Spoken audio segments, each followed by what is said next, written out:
Hey, welcome to a very special edition of No Prize Podcast. I'm the professor coming at you, and tonight we're going to be talking to my friend Kat Schuller and Dan Hort about cosplay in New York. So let me just bring these guys in. Hi, Kat. Hi, bye. Dan, how are you guys doing? Good, good.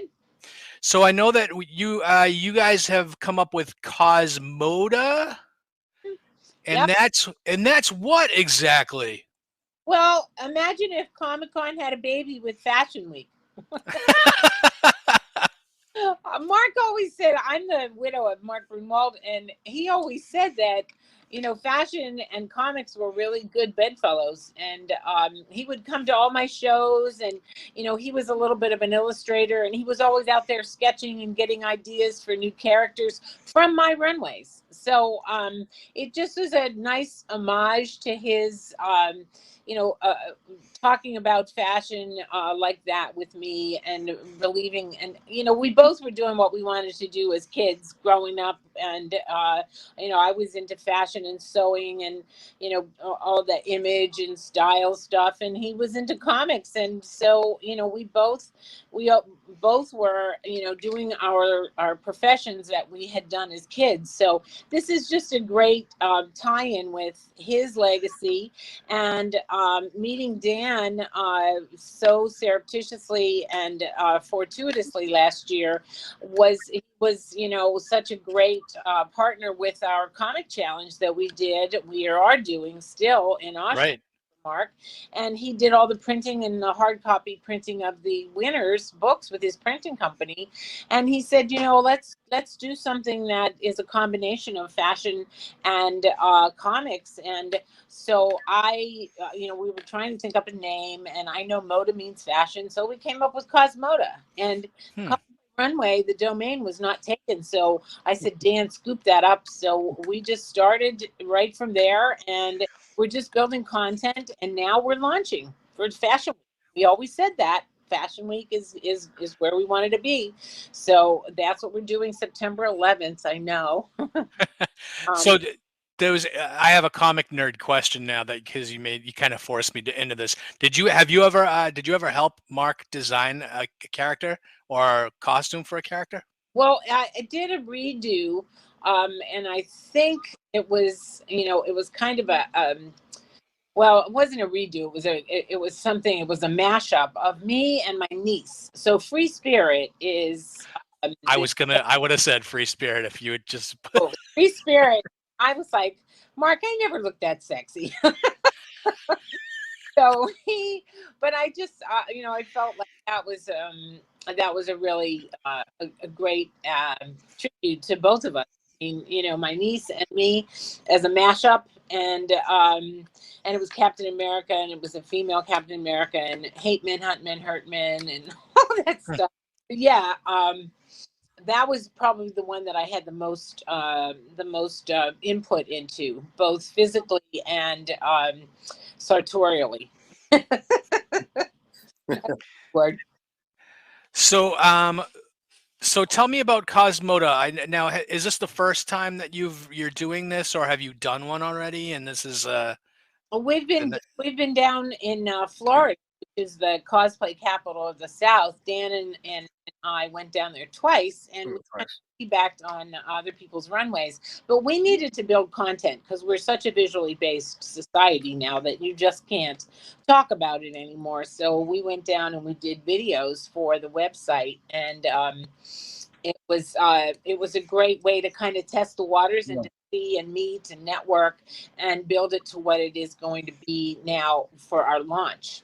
So It was a super solid proof of content, proof of product type of situation. yeah, COVID really shut everything down, which is, has I think worked to our advantage a little bit. It's given us a chance to kind of get together on a variety of things. There's been a little bit of a net, so to speak. That there hasn't been all that much activity, so we've been able to kind of organize ourselves. But it has nevertheless come together very, very quickly here. Is that we've got a massive show coming up here, which is really exciting. And I think that it's Kat can speak to it, but I'm a comic book person more than a fashion person, and I'm an event person more than a fashion person, and I just have the sense that the fashion industry is they're ready for it, bud. They're ready for that. They're ready for it, and I actually think they are. Well, everybody dresses like superheroes days. So, I think it's not going to be too far-fetched to have those kind of fashions on the runway. And what we've done is kind of split it into two. So there's the cosplayers who are kind of like they're their own models. They make their own get-ups. They make their own dresses and suits and accessories and skin and hair and wigs, and they concentrate on that, and that's a particular um uh uh Craft. It's a and particular craft. and it's a great niche. But then there's my people who are the designers who want to create fantastical looks, and they work so well on the runway because it's entertainment. I mean, a fashion show runway is an entertainment platform, and so we are so excited to have some of my designers who always kind of reminded me of superhero kind of looks, and so I'm so happy to be able to bring at least 4 or 5 of them into the fold, have them designing for us, because that's what we really want to do, is encourage new designers. And also we have a website that's going to be almost a directory of who's who in the cosplay world. So if you want the best whatever resource, you can go there, and it's going to be a membership based thing. And we're going to just build it out and do as many things as we can. I'm also working with Fashion Week Online. Everybody has that little secret that they have something to do with the comic book world. But my friend Pablo created this runway universe, which is a Fashion Week's future space adventure. She's like a Tomb Raider, Laura Croft, Femme Nikita kind of badass, and so I'm going to actually create that theme, that hero, that character, just because he's such a wonderful guy. He's got 200,000 followers in the fashion world, and I invited him to the Stan Lee tribute. He was so thrilled, and it's his little. As his hobby is comics, and he has the runway universe, and it's gonna, and he came to one of the things that I did with Dan at the at FIT, the comic diversity expo, and he sat in the audience, and while I was going through Mark's career, I got onto that whole official handbook of the Marvel Universe, and how Mark did the front, back, and side, and all the minutia and the detail, and that's what he did for his characters now. And he went back. Oh. I got such a great idea from that, and so he's done all of his characters just like the official handbook, but he's really done almost kind of a photojournalism kind of imagery, and they look very real. I mean, it's almost like a deep fake kind of look, like they really look like a real true human being. So I had a good time casting the character Samantha, and her, I mean, she's like Barbie, but a Barbie. she's six-pack abs. Oh my god. Oh wow. Yeah. She's terrific. And it's fun because what's interesting is the opportunity to have an immersive kind of interactive scenario with Pablo is really exciting. The potential is there, that they start feeding off one another. It's something that Kat and I have been talking about from the beginning with this. It's something that I've been thinking about and for a long time. This hybrid type of scenario where you really have the interaction between what's happening on stage and the runway show and the characters being developed and getting the costumes and doing all this stuff. And I think it's incredibly gratifying in that respect, because you really do get to kind of build out and create an immersive experience, which is really the goal, And I feel like the it's like a perfect marriage when you kind of think of like runway models and cosplayers. And if I'm a runway model, I feel like getting to dress up and cosplay is almost like a day off, and you just get to play. Yeah. And then if you're a cosplayer, getting to hang out and like walk the runway like like an actual model is like putting yourself on display and sit. You know, all the cosplayers want to be like the hey, look at me. You Yeah. know, And make and no mistake, a lot of them are professional grade. There's no doubt about it that one of the yeah, things that's super exciting and I think has been quietly underpinning everything we're doing is the fashion industry, like everybody else, is looking for the next thing. And here comes a really, there's not a lot of it. They don't have people bringing in these people to mhm, look at it. And you're actually being able to expose both sides to reasonably large and, by the way, heavily saturated markets, which is really not that easy to do. Is that right, suddenly you have, as I say, between fashion and Comic Con, these are pretty well tread, yeah, and that they're nevertheless looking over at one another and thinking, oh, what's the crossover? What are the Venn diagrams on this? And the numbers are really big, and I think I mean, again, they're certainly attractive.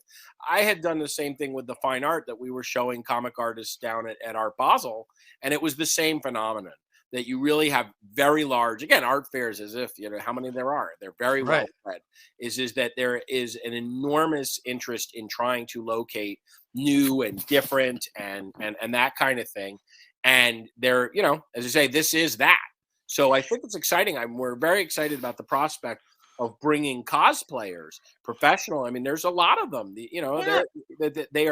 They're as good as anybody else. Yeah. Their Yeah, abilities are enormous. That between the craftsmanship of the costumes and the design, you have enormous artisan work. And make no mistake, a lot of those models are professional level. They're beautiful people. They're in great physical condition. Whatever, we're interested in all types, and there are all types coming out of there. And I think it's very important. And as I say, I think, and again, Kat can speak to it, but I can feel this urgency coming off of all of these industries to find new people, different people, diversity, and all this type of stuff. And this is a remarkably easy and it obvious crossover. yeah, it seems like a no brainer, doesn't it? It Oh my does, gosh. but got I to be able to do it though, bud. That's really the trick. All right, instead of 200 looks because they bring their own costumes. Right. You don't have to really get makeup and everything for them. They do their own. So they basically arrive done. It's plug and play. They just don't have a quality runway. So they're usually taking photos of themselves and posting them on Instagram or making appearances at different Comic Cons. But a real true high grade professional runway with lights and a video audience and all that is just really the next level. I just want to educate the fashion because a lot of them don't know the characters that are being referenced. There's anime, there's all kinds of different. I mean, of course everybody recognizes Superman and Spider-Man and Batman, but then there's all those lesser characters that they really concentrate on. So I'm trying to think of how to best educate them towards what's being shown on the runway, so they have an appreciation of it. So that's the thing that we may not having enough time, but there may be some sort of a follow along program or something like that they get to see what the characters are up there and learn a little bit about them. So that then feeds into them maybe becoming fans, maybe going to the movie, maybe downloading the game, so there's a lot of talk about the gamification of fashion too. So that's a whole nother level of possibilities. So we're just tapping into it, doing it kind of old school, putting it on the runway and giving them, and now it's just so exciting because we're reopening again in New York. So there's right. so much interest. this is the time to launch it right now, because everybody is doing something different, exciting. People who have never been showing for the last 10 years are coming back, and they're it's going to be a really like almost as a celebration, almost like the roaring 20s were. Everybody's coming back, and they're so excited, And about. it's enormously exciting for the industry, which is also something that, again, your listeners and fans may not really understand. But from a fashion perspective, from New York Fashion Week perspective, what Kat just said is that the expectations here for New York Fashion Week are that there are, crowning jewel type, the prodigal son returns, that there are people showing that haven't for a long time, and the excitement from the industry Right. is really there. And there is, as I say, an enormous buzz on who's doing what's next and what's happening here. And remarkably enough, we're right in the dead center of it. Saturday night, September 11th, 6 p.m. Right. down at the Marriott Marquis. I mean, it's really, really exciting.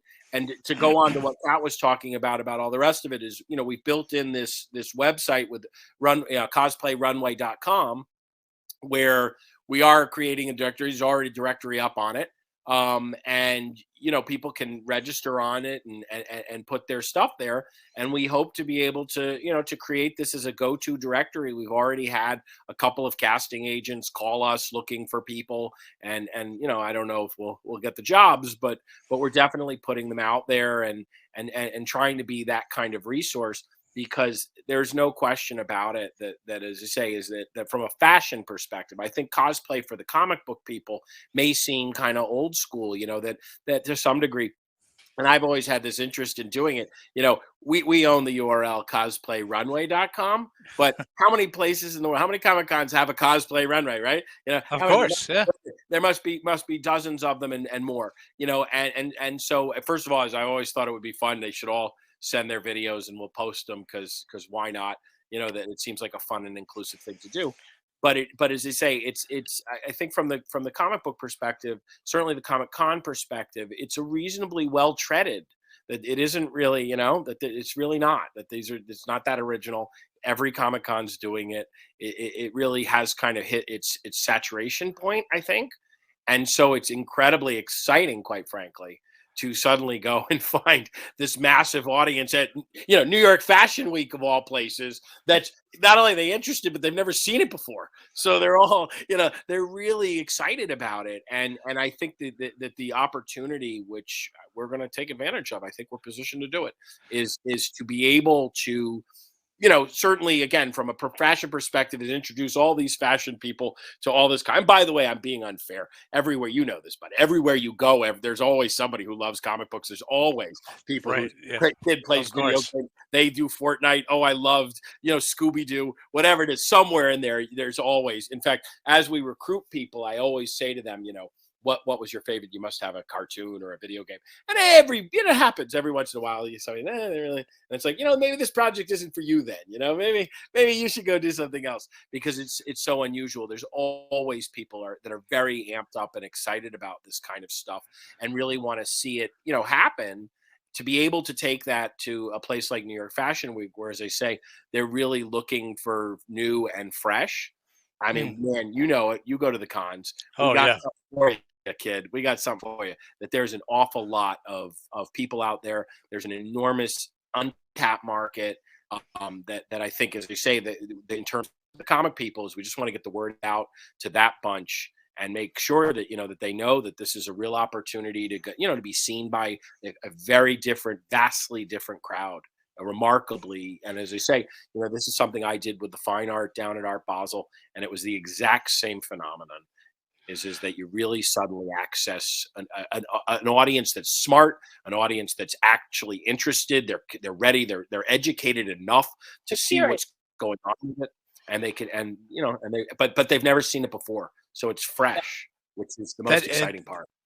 That does lead me to like maybe more of a comment than a question, but with this huge, like I believe it's like really a crossover opportunity to get people that may or not be interested in fashion, interested in all this stuff, and those that are not interested in cosplay, interested in that too. But is there so what about those fringe cosplayers that they love going to the cons and they love dressing up, but maybe not up to like a professional type level? Is there any chance that they might be able to work with some of these designers to kind of put the perfect costume together or something like that? That's what we're hoping for. I was just going to say that because Yeah. from the lobby to the runway, because I see all the cosplayers at the That's lobby. right. So they're hanging out in the That's lobby right.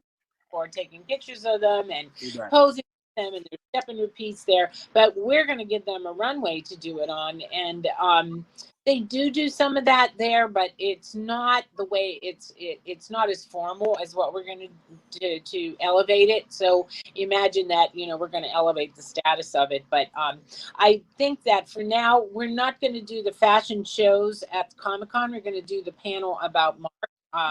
We're calling it "What Grew New and You Should Too," and that's a good way to just kind of feel the way with Reed Pop and feel that. I mean, Marvel's not even taking a booth this year at Comic-Con, so we'll just have to get through that. But I think for now we can make the Gruenwald panels at Comic-Con and then talk about the cosplay that we're doing.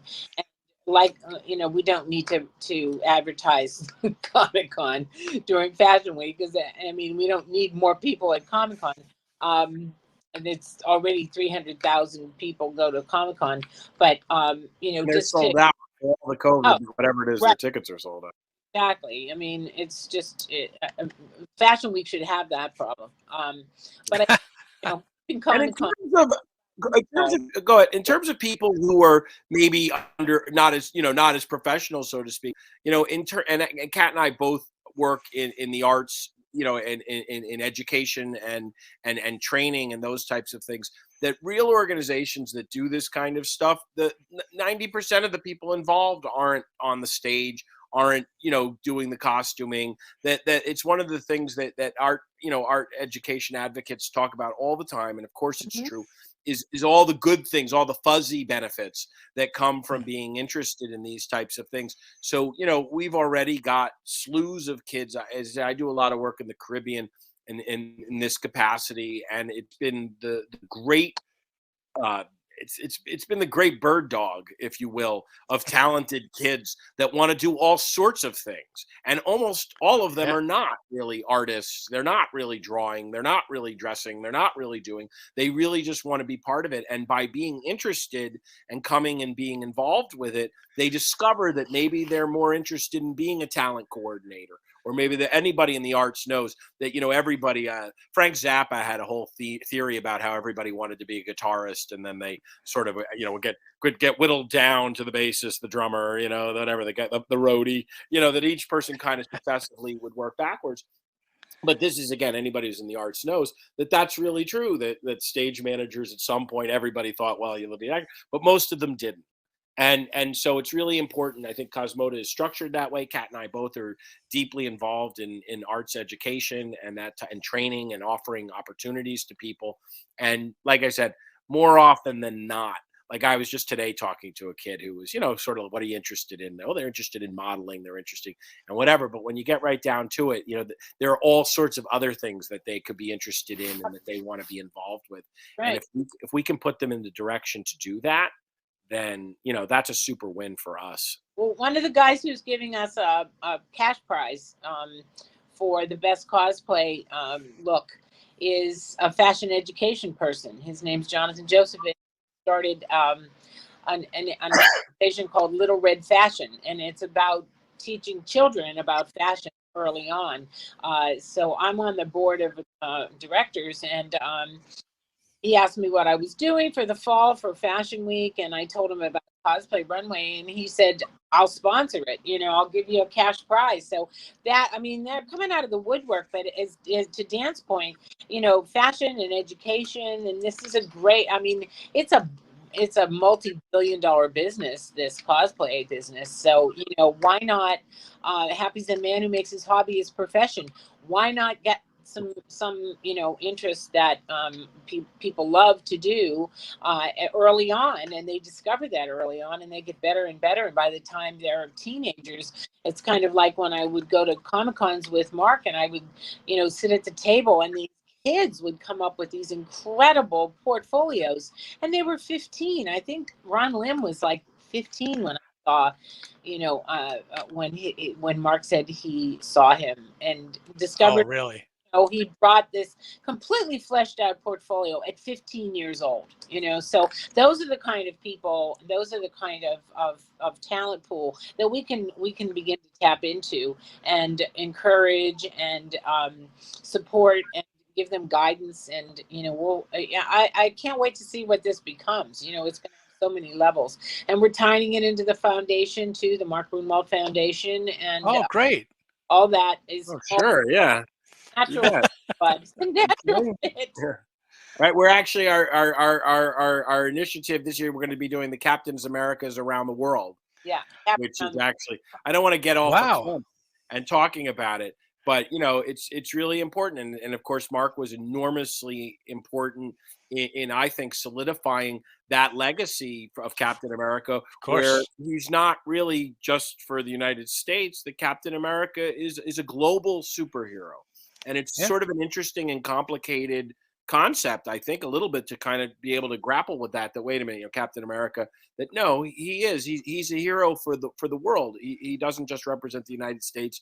As you say, Mark's wasn't the first, but certainly was, debatably the most important in solidifying as a storyline this idea that he represents the American ideals, that he doesn't represent the government, certainly, but that even more deeply, which was, of course, an enormous legacy for Mark, was the ability to call it out, that the comics were basically saying, I'm not sure I love how the United States is behaving here, and I'm not going to just be a patsy or an apologist for that.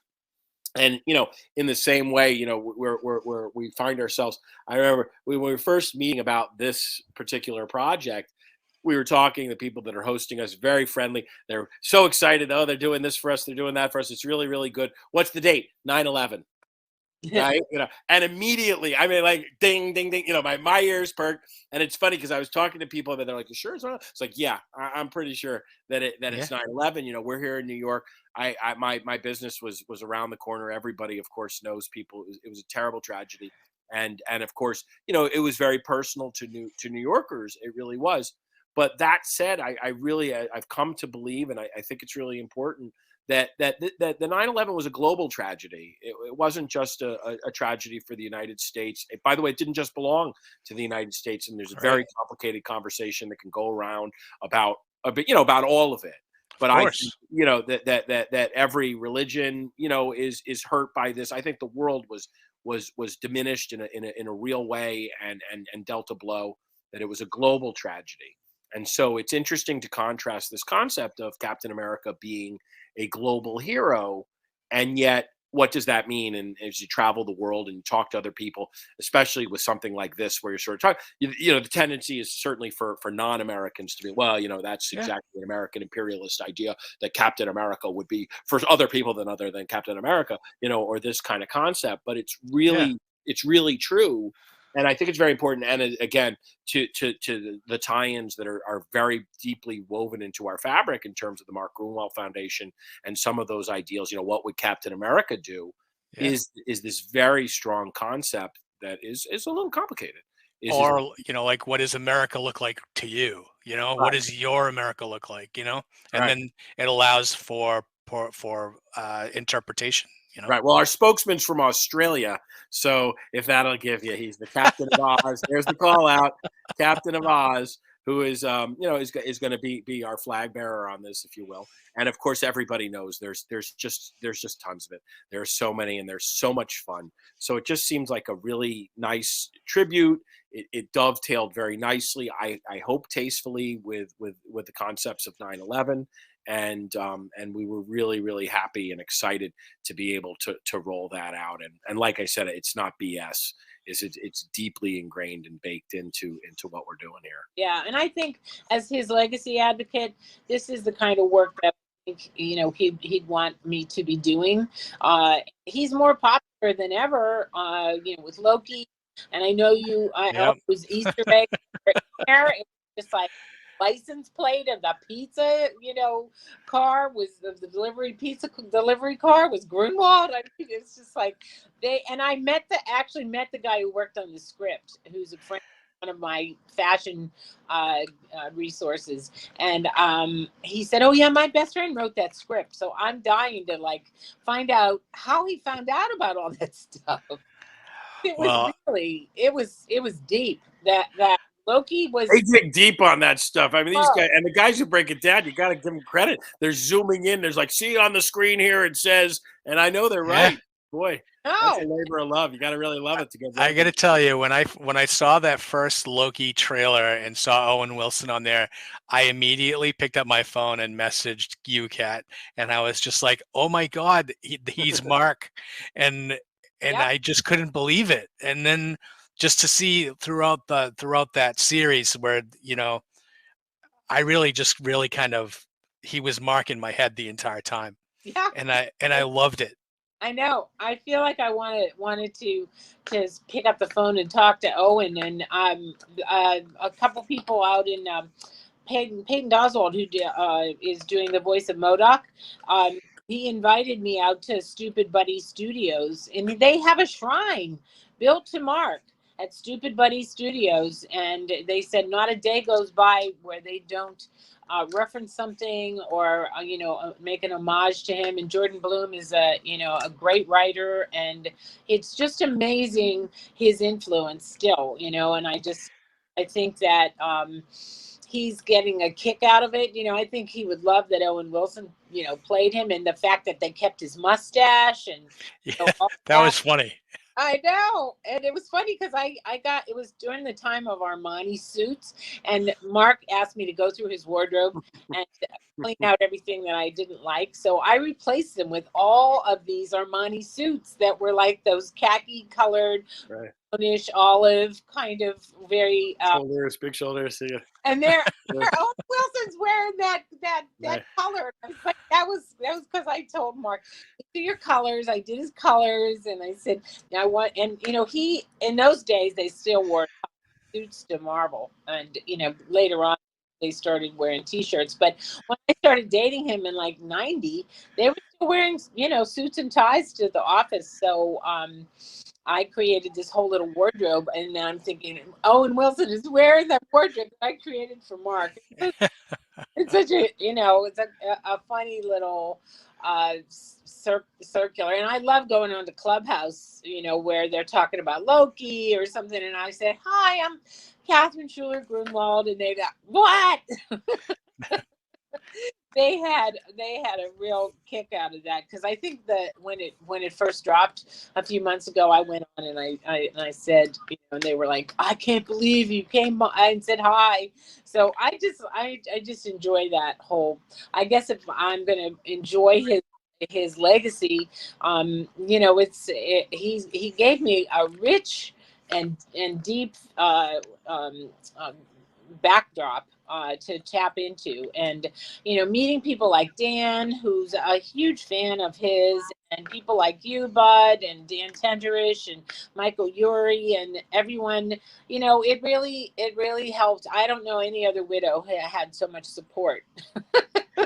I think Mark lent himself to kind of being like almost approachable, I think. And I really wish I ever had gotten a chance to meet him, but I talked to you the very first time I ever talked to you. I said, I kind of feel like I know him.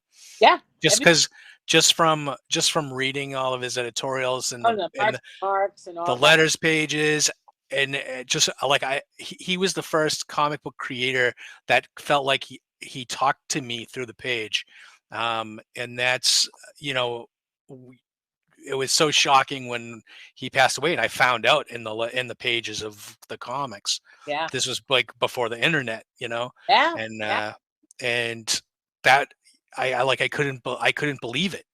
And to me, like, I realized when I look back now, like he was a reason for my passion, because when I first started reading comics, I was reading the books that he was editing, and I didn't even realize it at the time that he was Right. editing all the books I was reading and then writing Captain America too.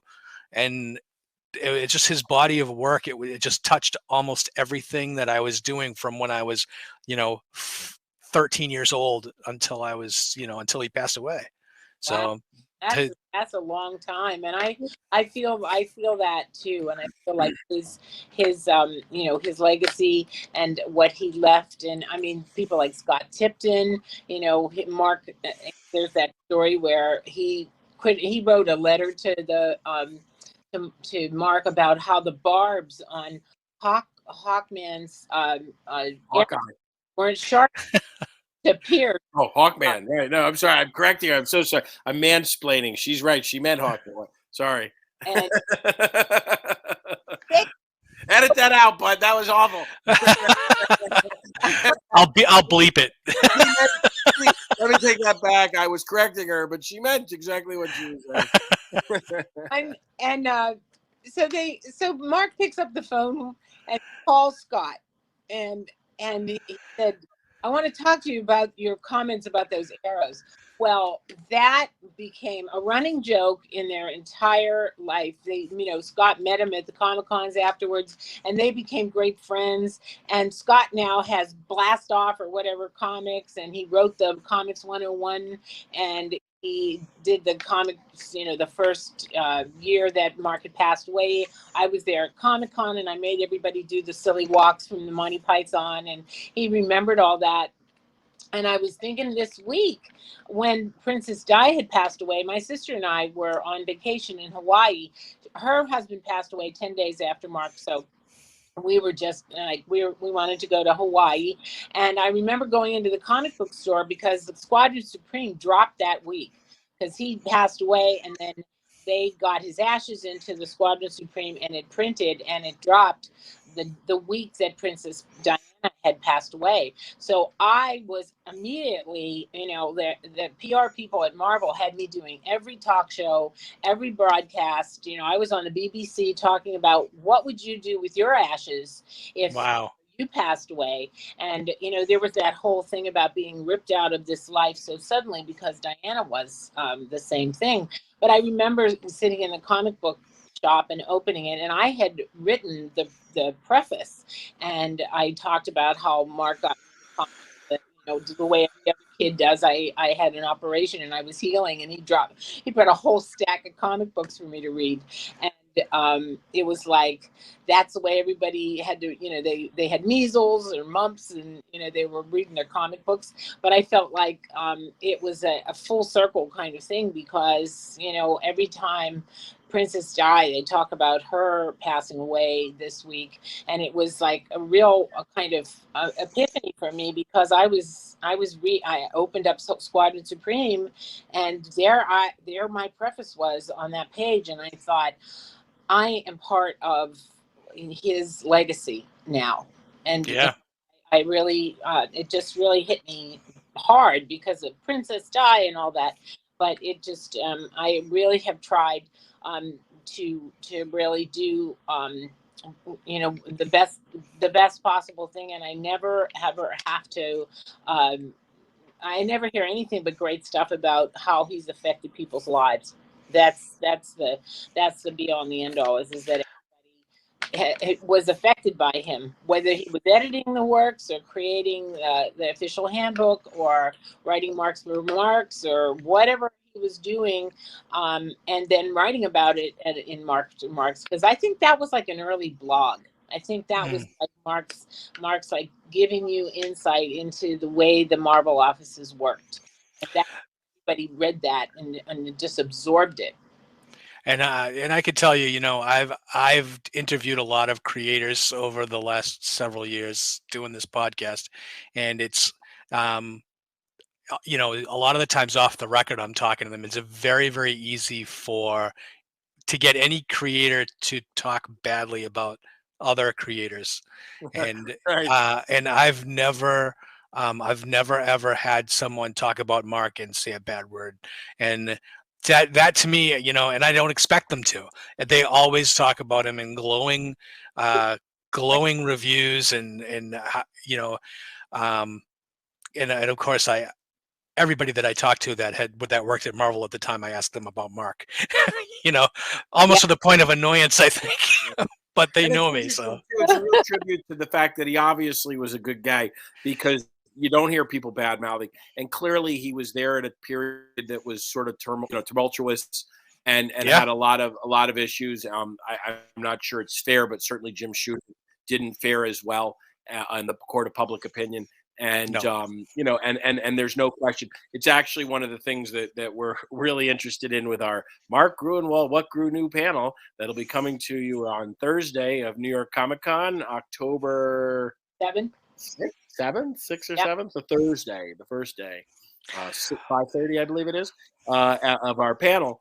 And it is a really interesting thing, because one of the things that Grew knew was that in order for the world to have the MCU the way that we know it, and to have the comic book characters to have been, I believe now are probably pretty well hermetically sealed, that Superman is Paul Bunyan, and that we've got these guys into forever, and there's no question, which is hard to imagine and really interesting. There's been several Stan Lee books that talk about, the incredibly tenuous nature of Marvel's existence at that point in the 80s and into the 90s, where, again, it's really hard to imagine that could be true, but that at least they thought that maybe it was going to go down and people would, whatever, sell it for scrap parts.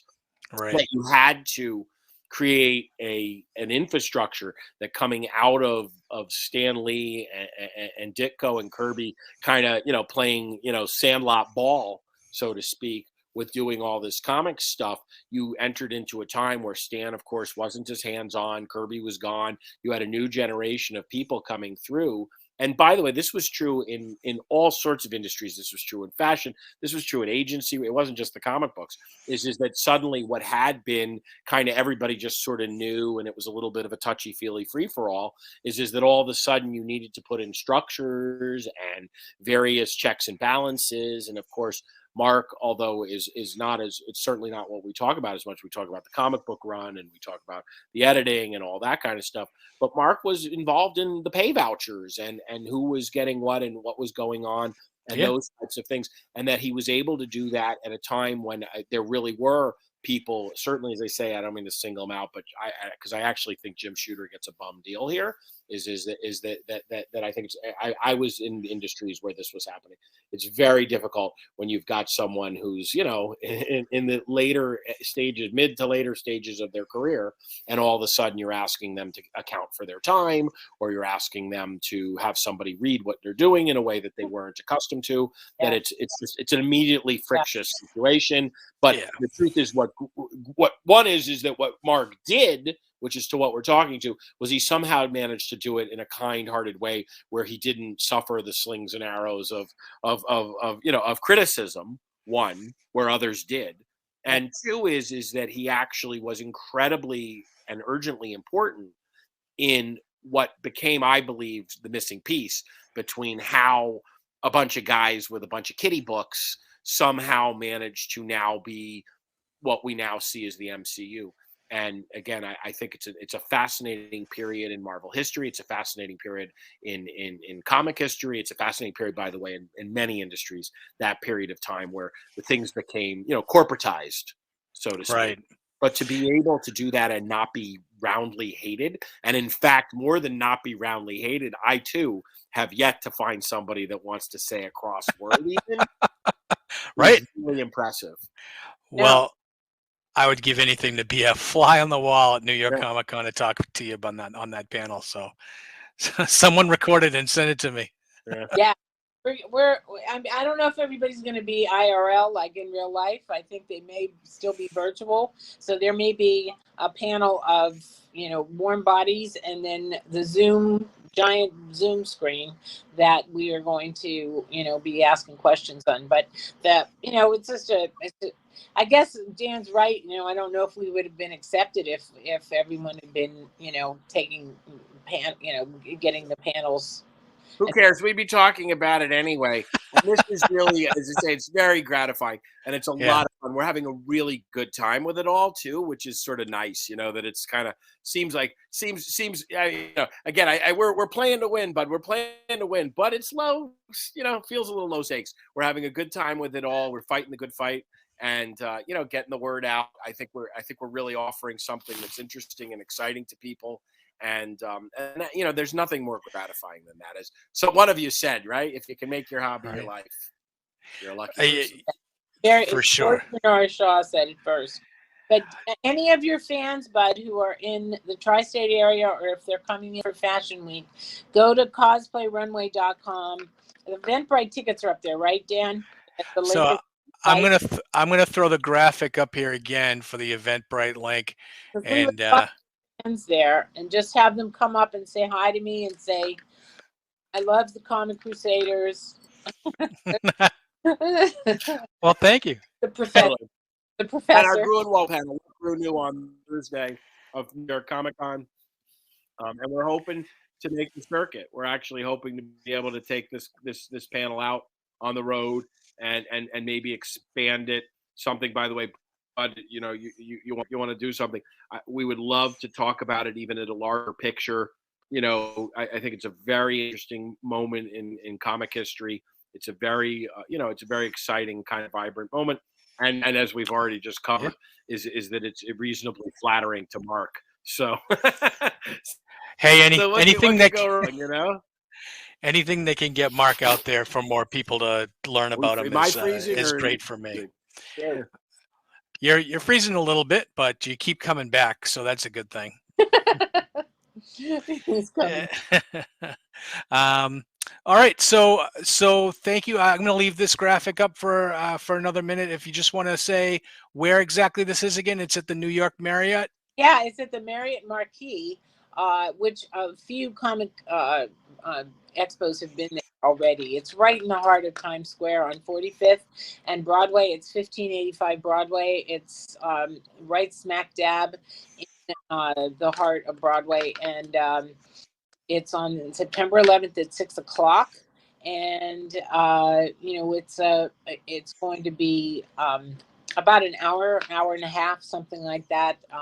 And a good time is going to be had by all, on the runway and off. And we're encouraging everybody to even wear an empowering outfit, or even dress like a cosplayer or a superhero, or whatever the imagination industry allows you to interpret for yourself, and come dressed to the nines. And I think what we're going to wind up doing is what's happened with all of the content that we've been doing in the videos, is that everybody jumps up on stage afterwards and they strut their stuff on the runway. So it becomes this giant, the whole room is on the runway eventually.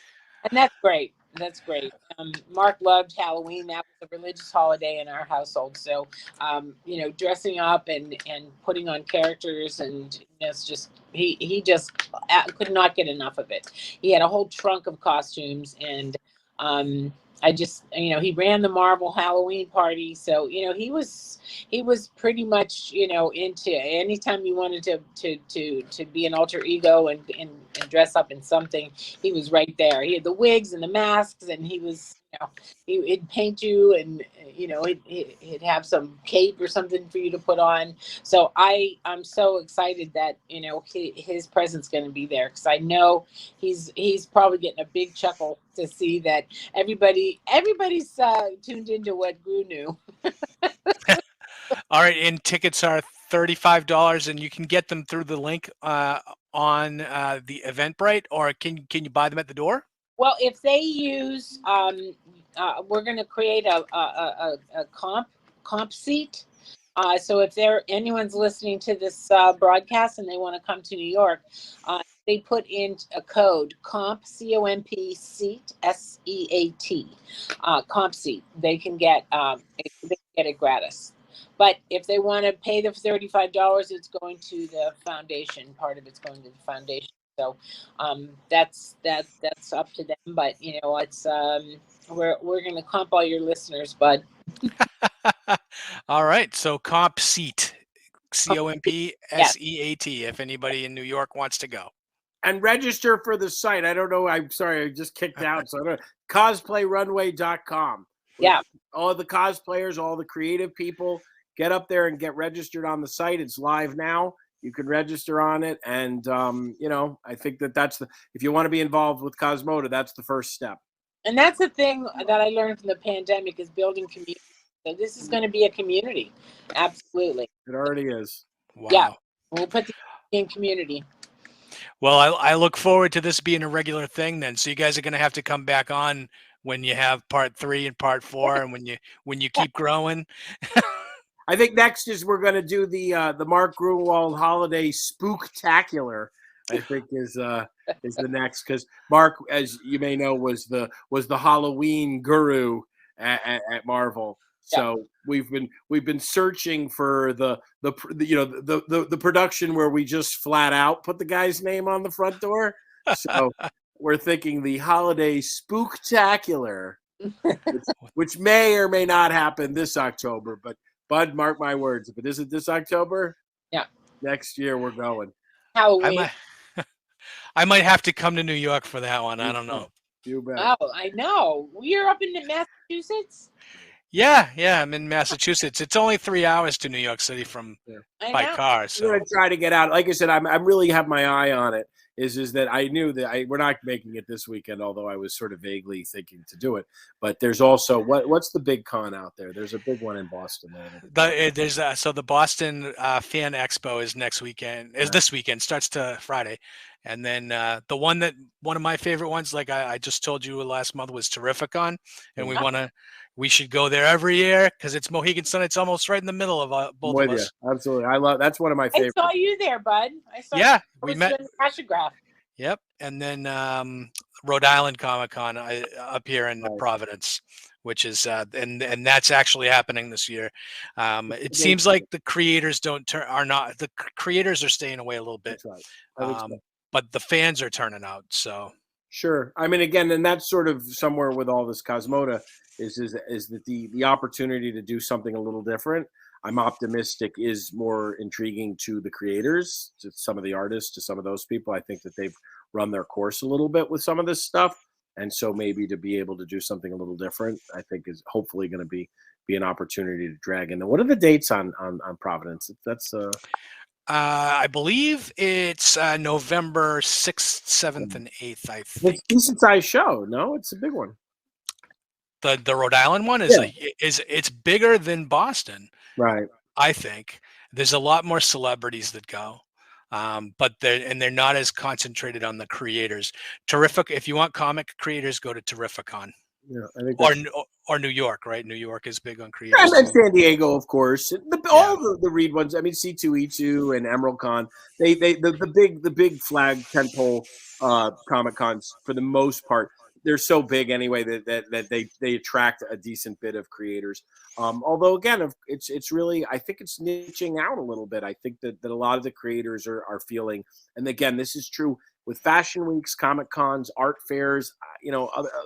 All of these events are beginning to run into that oversaturation point where there's a feeling that you've been doing it now for 10 years already. There's just a slight diminishing return, especially people who, whatever, obviously everybody does it, for the reasons that they do it, but, but they maybe could do something different. And so I think that there's a real interest in doing something else. And it's interesting because I think that's been my anecdotal of what you just said, which is that we just lost Kat. Yeah, we did. Is that but that the audiences are there, but that the creators and the draw. And I actually believe, again, that we could do a whole show on this. That I think that the infrastructure of the way the shows are constructed, like I said, it's true of fashion show, art festival. They all are kind of experiences the same problem, which are that audiences are interested. Sponsorship is all-time high. It's actually the creators and the talent that feel like maybe it's not quite working the way that it used to for them. They're, being a little bypassed by a lot of the show elements of what they're doing. And most of them have been doing it for a long time.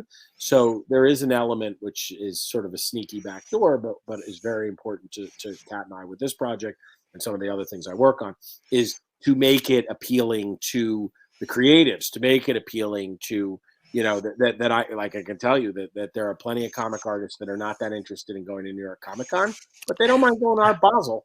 That they are interested to go somewhere different and do something different, and with the promise of a different audience and that kind of thing. Well, but the audiences are there, that's for sure. I should have you back on, and we could talk about about cons all day long. Absolutely, I would love to. And as I say, we're hoping to see you out there. I mean, that's our next thing here. Is that we're gonna try to make a con circuit. We've got a lot of Gruenwald. There's a variety. We didn't even get into the things that aren't COSMODA or Gruenwald, but there are a bunch of those too. And we're planning on making the circuit. We're excited about it. Well, I can't wait for it. So everybody out there, make sure if you're in the New York area to check out COSMODA on September 11th at 6 p.m. at the New York Marriott on Broadway, right? Yep, in Times Square. Right in Times Square. And until then, and then let's get Kat back in there to say goodbye. We're all done talking, Kat, and we're about to let everybody go. Bye, everybody. Thanks. Crazy. www.cosplayRunway.com. Yes. All right, go register, and you're the man. We'll talk to you soon. Bye, bud. Bye-bye.